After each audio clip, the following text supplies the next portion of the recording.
وملائكته يصلون على النبي يا أيها الذين آمنوا صلوا عليه وسلموا تسليما الصلاة والسلام عليك يا سيدي يا رسول الله الصلاة والسلام عليك يا سيدي يا حبيب الله۔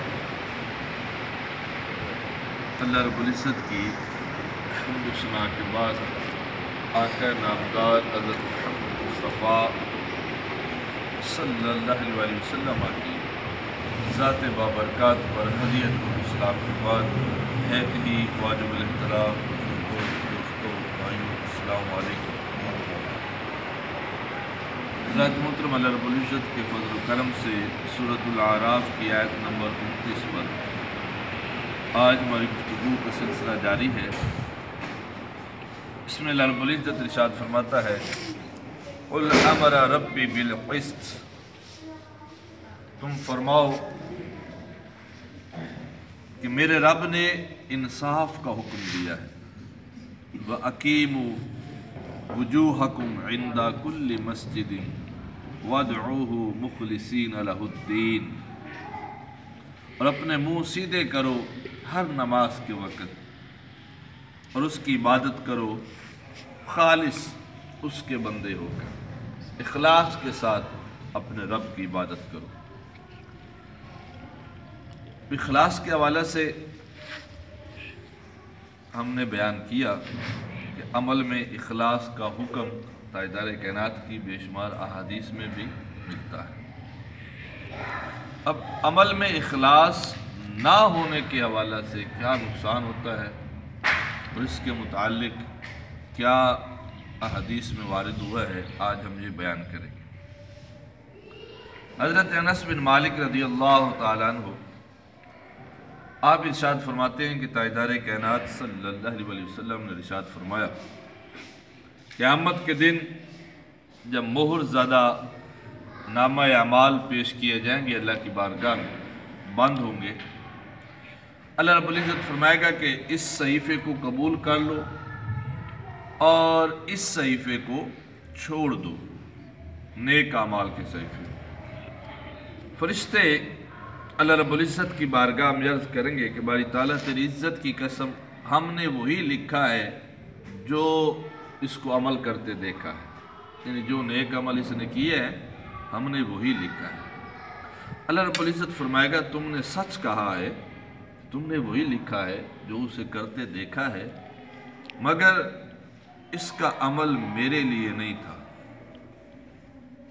نیک عمل تو یہ کرتا تھا، تم نے لکھا بھی ہے، مگر اس کا عمل میرے لیے نہیں تھا۔ آج میں اس کا عمل قبول کروں گا جس نے میرے لیے کوئی عمل کیا ہو۔ جو میرے لیے کوئی عمل نہیں کر کے آیا اس کے وہ اعمال قبول نہیں کیے جائیں۔ تاجدار کائنات صلی اللہ علیہ وسلم نے ارشاد فرمایا کہ گویا اپنے دین کی حفاظت کرو، اور ریاکاری جو ہے یہ بھی شرک ہے، شرک اصغر اسے فرمایا۔ حضرت ابو درداء رضی اللہ تعالیٰ عنہ آپ ارشاد فرماتے ہیں کہ تاجدار کائنات صلی اللہ علیہ وسلم نے ارشاد فرمایا کہ کسی نیک عمل کو باقی رکھنا، اسے بچا کے رکھنا، اس کی حفاظت کرنا، کوئی نیکی کر کے اس کے ثواب کو بچانا، یہ نیک کام کرنے سے بھی زیادہ مشکل ہے، دشوار ہے۔ یعنی نیک کام کرنا آسان ہے، مگر اس کو کر کے اس نیکی کو بچا لینا، محفوظ رکھنا، اس نیکی کو ضائع نہ ہونے دینا، یہ اس نیکی کرنے سے بھی زیادہ مشکل کام ہے، زیادہ دشوار کام ہے۔ تاجدار کائنات فرماتے ہیں کہ ایک آدمی تنہائی میں کوئی عمل کرتا ہے، کوئی اسے نہیں دیکھ رہا ہوتا، اکیلا اس سے پتہ ہے یا اس کے رب کو پتہ ہے کہ اس نے کیا نیک عمل کیا، اس نیکی کا ثواب 70 گنا لکھا جاتا ہے۔ تاجدار کائنات 70 گنا اس کا ثواب لکھا جاتا ہے۔ اس فرماتے ہیں کہ پھر شیطان اسے آہستہ آہستہ ورغلانا شروع کرتا ہے، اور وہ جو تنہائی میں کی ہوئی نیکی ہوتی ہے، کسی کے ساتھ کوئی بھلائی کی، کسی پر کوئی احسان کیا، کوئی چھپ کر عبادت کی، چھپ کر تلاوت کی، کوئی ایسے کام جو لوگوں کی نظروں میں نہیں تھے، رات کے اندھیرے میں کوئی چھپ کر اللہ کو یاد کیا، یہ وہ نیکیاں ہیں جو اللہ کو بڑی پسند ہے، جو خالص اللہ کے لیے ہوتی ہیں، اس میں ریا نہیں ہوتی۔ تو تاجدار کائنات فرماتے ہیں شیطان اسے ورغلاتا ہے، پھر وہ لوگوں کو بیان کرنا شروع کر دیتا ہے اپنی نیکیاں، کہ میں نے یہ نیک کام کیا، میں نے یہ نیک کام کیا، میں تو ایسا صوفی ہوں جی، میں تو ایسا قاری ہوں جی، میں تو یہ کرتا ہوں جی، میں تو اتنے لوگوں میں بھلائی۔ وہ بیان کرنی شروع کر دے۔ جب وہ بیان کرتا ہے تاجدار کائنات فرماتے ہیں پھر وہ جو 70 گنا ثواب تھا اب وہ نہیں رہتا، اب اسے اس لسٹ سے نکال کر اسے ظاہری اعمال کرنے والوں کی لسٹ میں شامل کر دیا جائے، مگر نیکی برقرار رہتی ہے۔ پھر شیطان اسے اور ورغلاتا ہے اور پھر اس کا دل کرتا ہے کہ لوگ میری تعریف کریں، لوگ مجھے نیک کہیں، لوگ میری نیکی کا ذکر کریں کہ یہ بڑا نمازی ہے، یہ بڑی تلاوت کرنے والا ہے، یہ بڑا صدقہ و خیرات کرنے والا ہے، بڑا نیک آدمی ہے۔ سو جب انسان کی یہ سوچ ہو جائے تاجدار کائنات فرماتے ہیں تو پھر وہ ظاہری نیکیوں کی لسٹ سے نکل کر اللہ رب العزت اسے ریاکاروں کی لسٹ میں شامل کر دے۔ اس کا یہ عمل لوگوں کے لیے تھا، میرے لیے اس کا یہ عمل نہیں ہے۔ ہمیں اپنے اعمال کو بچانا چاہیے، تھوڑا کر لیں مگر ہو خالص ہو، اللہ رب العزت کے لیے ہو، اس میں کوئی اور غرض شامل نہ ہو، کوئی دنیا کا مفاد، کوئی دنیا کی طلب، کوئی لوگوں کو دکھانے کا بندے کے دل میں کوئی شائبہ جو ہے وہ نہ ہو، خالص ہو، تھوڑا ہو، اللہ قبول کر لے گا۔ ڈھیر ہو نمازوں کا، روزوں کا، تلاوت کا، نیکیوں کا انبار ہو اور ان سب میں اخلاص نہ ہو تو یہ نہ صرف رد ہے بلکہ یہ باعث عذاب بھی ہے۔ یہ کتنی عجیب بات ہوگی کہ بندہ نیک عمل کرے اور سزا ملے، ٹائم دے، نیک عمل کرے، طاقت خرچ کرے، جسم کی قوت خرچ کرے، پیسہ خرچ کرے اور جائے جہنم میں۔ یہ بہت ہی عجیب بات، بڑی تعجب خیز بات۔ تاجدار کائنات صلی اللہ علیہ وسلم ارشاد فرماتے ہیں کہ قیامت کے دن سب سے پہلے جس کے خلاف فیصلہ جائے گا وہ ایک شہید ہوگا۔